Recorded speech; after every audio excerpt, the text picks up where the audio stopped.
Hi, everyone. This is Dr. Jana Price Sharps with Mind Pilot.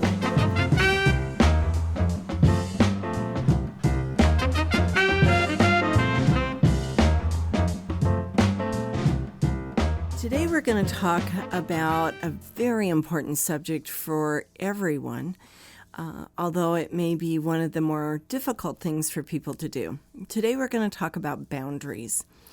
And a lot of times I don't think people really understand when a therapist says boundaries, kind of what we're talking about. So I'm going to spend a few minutes talking about what do we mean when we say set a boundary.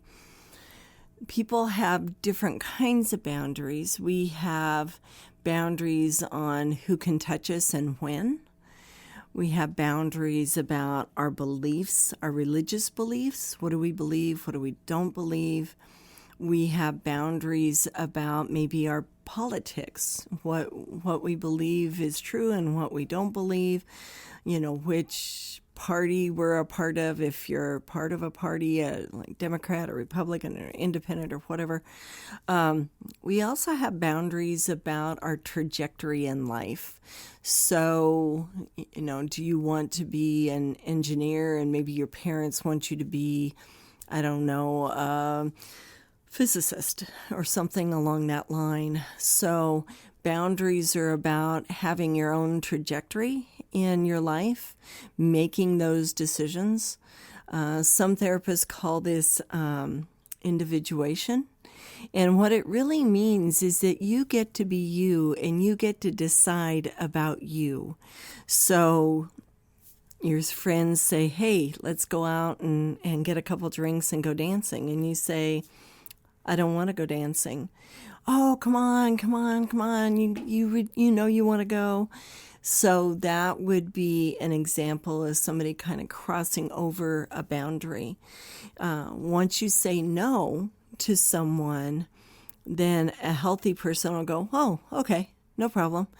An unhealthy person or a person that isn't respecting your boundaries for whatever reason may try and guilt you or push you into doing something that you don't really want to do. So it's really important to understand when you can set boundaries. You can set boundaries at all times. And I'm going to give you a number of different examples that are quite common. And then we're going to talk about how do you set those boundaries. But the first thing I want you to think about is the people that are around you that are intimately involved in your life. When you say no to something, do they quit or do they keep pushing you? That is a red flag. And it doesn't mean you have to get rid of them. It's not what I'm saying. But I am saying that might be a place to start.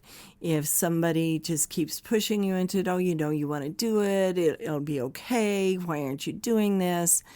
Then you really need to think about taking that step back and figuring out how to set that boundary. Because if you let people push you into things, pretty soon you're going to start resenting those people. But another process often begins to happen, and that process is you get mad at yourself, that you're not taking care of yourself. You're only doing what other people want you to do. So it's really important to always take that step back and go, okay, am I doing this because it's important to me or I want to do it, or am I doing it because I don't want to upset this other person? And so are there times that we do things that we don't want to do and it's a good thing to do? Of course. Maybe, you have an aunt that is sick and she is out of groceries. Maybe she even has COVID, and you go to the grocery store, even though you don't have a whole lot of time. You go to the grocery store, you pick up the food, and you take it to her door, and you drop it off, and you text her or you call her and say, hey, I left some food for you. Now, maybe you didn't have a lot of time. Maybe it was an inconvenience. But you took that step back and went, you know what, this is a good thing to do. She needs my help. I don't mind helping her. However, maybe you have somebody that always needs your help, always wants you to do things for them. And those might be people that you have to say no to. And so figuring out how to say no to them is also a really important part of getting healthy and having a good relationship with yourself, let alone other people. So let's go over some different kinds of examples. Let's say that maybe you're in a long-term relationship with somebody and they want to have another kid or they want to have a child. And maybe you're not ready to have a child. Now, I'm speaking to both male and female people. This is across the board. This isn't just for one or the other. If somebody is not ready to have a child, no matter who you are, they should not be pushed into having a child. And so I've seen this happen to some women. I've seen it happen to some men. And it almost always ends up being a disaster because long-term, people can end up resenting that child and resenting the person that they feel like pushed them into doing that. So that's a time where you set your boundaries and you set them very sternly. If you're not ready to do that, then don't do that. If somebody is pushing you to be intimate and you don't want to be intimate, you can say no. It doesn't matter what gender you are. What matters is if you don't feel like doing that, then don't do that. And if you have somebody who doesn't understand you saying no, you can have a discussion with them, but don't back down. Now, if it's an ongoing thing, you might ask yourself, why is it that I never want to do this? And then maybe there's some things that you need to put into place in your relationship, or maybe you're in the wrong relationship. I don't know. But do not allow somebody to push you into being intimate when you do not feel like you want to be intimate. And again, this isn't a gender issue. I've known this to happen to men. I've known this to happen to women. How about your spouse wants to go on vacation and you are too tired? Maybe that is a discussion you need to have with your spouse or significant other.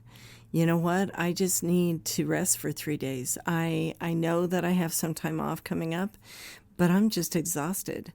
But I really want to go on this vacation and I'm counting on you and blah, blah, blah, blah, blah. I understand that.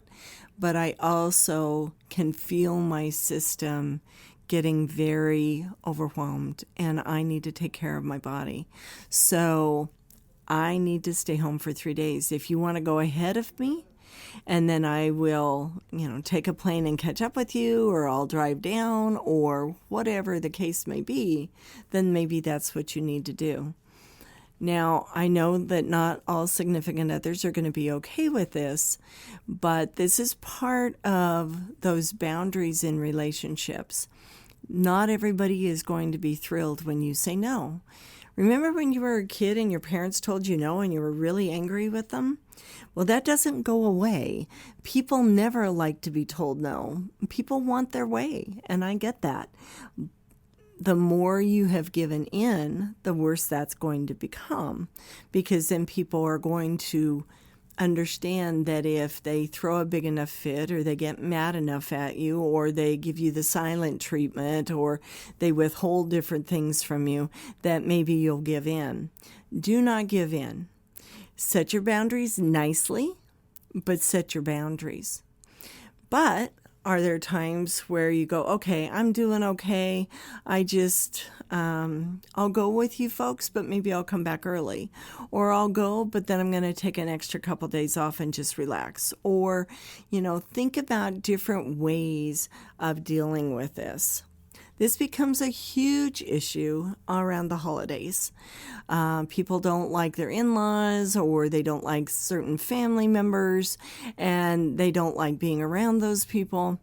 And I tell people, okay, if those people are local, and let's say your significant other or your spouse wants to go over there and spend the entire day with their family, and you really don't want to do that, then say, I tell you what, I will come over an hour or so before everybody's going to eat, and then I'm going to leave about an hour after everybody gets done eating.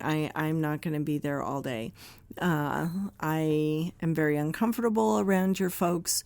That is not a happy day for me. Or maybe I'm going to go see my folks after I get done eating with your folks, or maybe I'm going to go see my folks in the morning and I'll see your folks in the afternoon.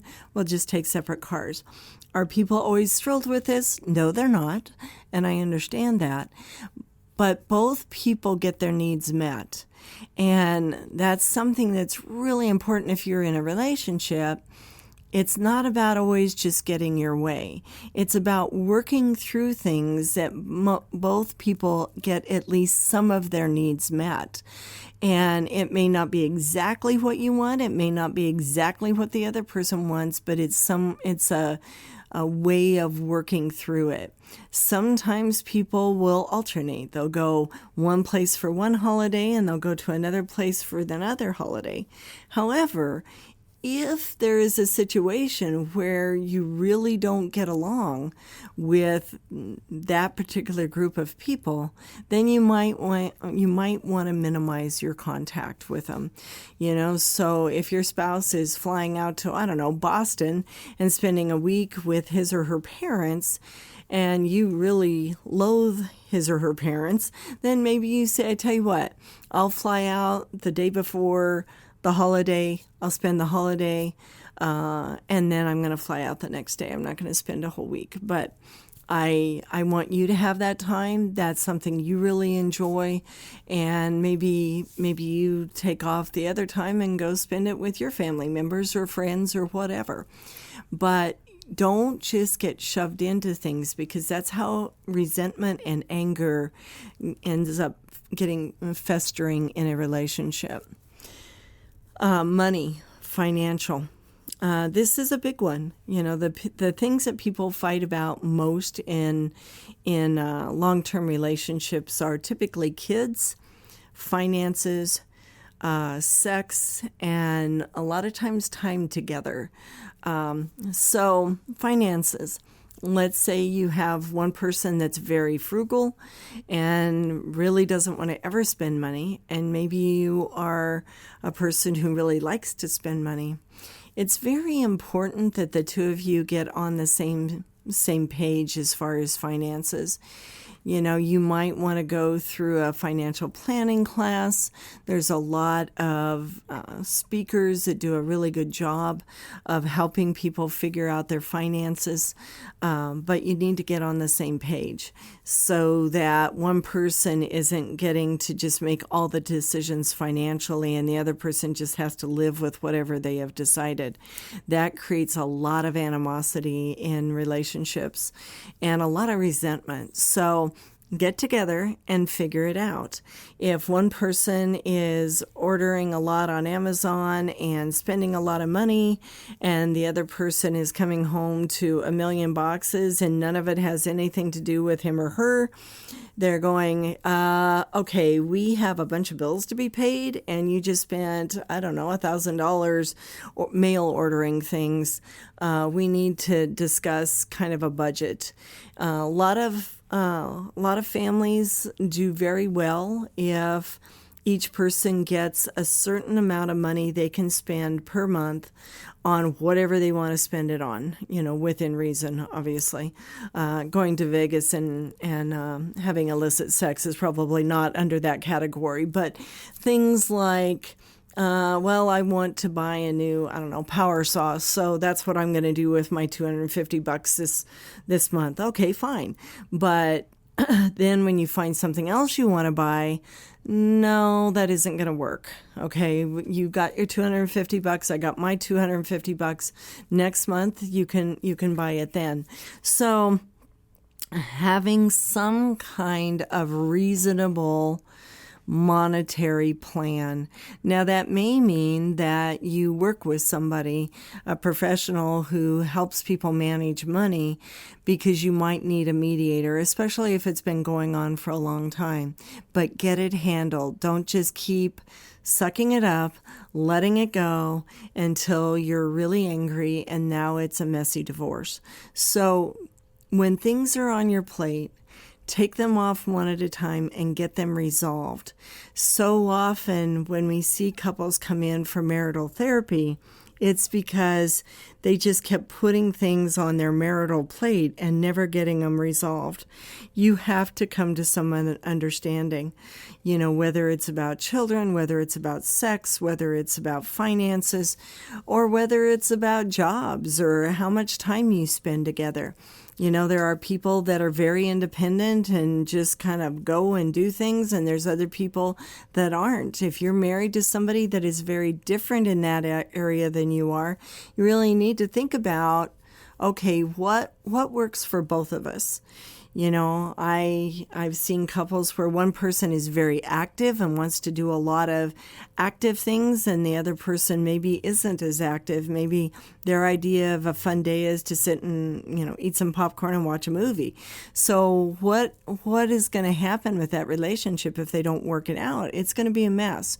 So figure out how both of you can get your needs met. Maybe one person gets to go and do some things on their own. Maybe sometimes they sit and watch a movie with their spouse.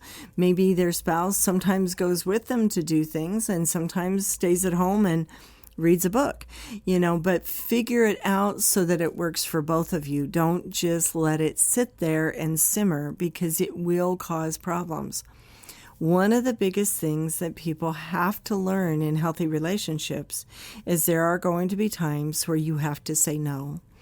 Now, a lot of times how people say no is silent treatment, withholding things like sex, or yelling and screaming, throwing a fit until they get their way. And none of those work long-term in a marriage or in a relationship. They may get your way, but the resentment and anger and bitterness that builds up is absolutely not worth it. You may win the battle, but you're going to lose the war, so to speak. So what do? Well, you say no before you get mad. And so learning how to say no is going to be really important. So, for instance, you might say, I know you feel that way, and I'm sorry, I'm not doing this to hurt you in any way, but I really do need to take a couple days and just rest. It's not that I don't want to be with you and the kids on vacation. I'm just exhausted and I have to rest. I have to take care of my body for my job, and so this is something I just need to do. It's not that I don't love you or that I don't want to be with you, but maybe we could work out a plan that works for both of us. Another way might be, let's say you're starting to get healthy and maybe your significant other or your spouse is throwing out those barbs. Things like, well, we all know you're never going to get that done, or we know that I know you're being nice right now, but I'm just waiting because you're going to yell again, or those kinds of comments. When your significant other or spouse or even family members make those kind of comments, you need to set the boundary. And so a boundary might look like, you know what, I'm working really hard on myself. I'm making a lot of changes. Please do not say that to me again. I understand you might be frustrated. We've been through a lot, but I am not accepting of those comments anymore. They make me feel bad. I can't change the past. All I can do is work on my behavior and change it for the future. So please don't ever say that to me again. Those are important boundaries, because otherwise, again, there becomes that resentment, that bitterness, that anger. So set the boundary before you're mad. Don't wait until you're angry. Maybe you have somebody in your life that does the, oh, I was just joking kind of comment after they say something really snarky to you. One of the things you can say to them is, I don't really think that was funny. Well, I was just joking. Well, maybe, but it wasn't funny to me, so please don't say that to me again. So you set the boundary up front. You don't wait until you're really mad at this person and then you set the boundary. Maybe somebody wants to talk about the past all the time. Well, in 2010, you did this, and in 2012, you did this, and they bring out the whole laundry list. And you say, you know what? The past is the past. I apologize for those things. I can't go back and change them. I am not going to talk about them anymore. So I don't know what to tell you, but it's not going to be a conversation that I have with you. So that's a boundary. Maybe somebody's yelling at you, and, there are times, maybe it's a boss and you don't have a lot to say so, but if it's a significant other or a family member, a friend, somebody's yelling at you, you have the right to say, you know what, we can continue this conversation when you're not yelling at me. And you turn around and you walk away. And are they going to be happy with that? Absolutely not. Are they going to go, thank you for setting that boundary? Nope, they sure aren't. But you don't have to be yelled at. You don't have to be called names. You don't have to put up with being hit or slapped. And by the way, I have worked with a lot of male first responders that are in abusive relationships where they're getting slapped, they're getting punched. Nobody, male or female, deserves to ever be hit in anger. Never. So walk away and set the boundary. And if it is physical, then when that person has calmed back down, you need to come back around and set that boundary and say, this is unacceptable. Don't ever touch me again in anger. That is absolutely unacceptable, because it's not okay, whether it's a female doing it or a male doing it. It's never okay to put hands on. So people need to walk away. If they're that angry, they need to walk away, cool their jets, and then come back around and talk about it. It's not okay to call people names, and people do this a lot in relationships. And all you're doing is breaking down that relationship. You're breaking down the trust. You're breaking down that bond. So if you think that something the person did was stupid, don't say that. Just say, you know what, I'd rather you not do that again in the future. Now, do I do this perfectly? No, I have a temper. But I can tell you, I now know where in my body I feel myself getting mad. My jaw clenches. So as soon as my jaw starts to clench, I need to walk away. I need to cool my jets, and I need to go figure out what I can say in this situation to turn this situation around and how to play nice. You know, one of the things that couples have to do is they have to go from winning to resolving, and part of that is setting healthy boundaries. You'll feel better and you'll feel safer with yourself if your whole brain knows that you're going to protect yourself. It's not okay for people to use you or abuse you or make fun of you or bring up a litany of past mistakes. Set the boundaries, tell people no nicely, and then walk away if you need to. You might want to write down some good boundary statements and memorize them so that when you do get upset, you have a way of saying it that kind of hands their issues back to them. You don't need to take on their issues. If it's that person's issue, give it back to them. And in the meantime, take care of you. All right. I hope this helps. During this holiday season, make sure you're figuring it out and setting those boundaries and having open discussions about what you're going to do over the holidays. I hope you have a wonderful day.